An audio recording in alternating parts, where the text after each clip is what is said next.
আসসালামু আলাইকুম ভিউয়ার্স, আমি সাজাতে বেলমানের পক্ষ থেকে। তো আপনারা জানেন আমাদের ফ্রাইডে একটা অফার থাকে। আলহামদুলিল্লাহ ফ্রাইডে অফারে কিন্তু ভাই বেড়াতেরা ইচ্ছা পড়ছে।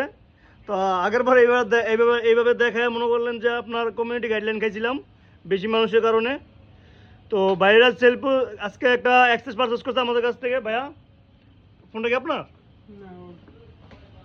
আপনারা তো ভাই বেড়াতেরা আসছে আলহামদুলিল্লাহ। ও কি ভাই না বন্ধু? ভাই ছোট ভাই। ছোট ভাইয়ের জন্য কি ফোনটা পারচেস করলেন?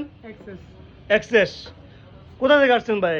নরসিংদী থেকে আসছে দুইজন। নরসিংদী থেকে ভাইয়া চলে আসছে আমাদের শপে ছোট ভাইয়ের জন্য আইফোন এক্সেসটা নেওয়ার জন্য। তো ভাই আপনি যে এই প্রাইসটা দেখছেন সেই প্রাইসটা পাইছেন? জি, আমার সার্ভিসটা কেমন ছিল? তো ভালো ছিল। আপনি সন্তুষ্ট? আপনি হ্যাঁ। ছোট ভাই তোমার কি অবস্থা? আলহামদুলিল্লাহ ভালো। আমাদের ভিডিও দেখো কতদিন হয়? 3-4 মাস। 3-4 মাসের ভিতরে আমাদের উপর টাচ চলে আসছে। জি আমাদের কোনো ব্যাড রিভিউ পাইছো কখনো জি না। কমেন্টে বা ইয়াতে?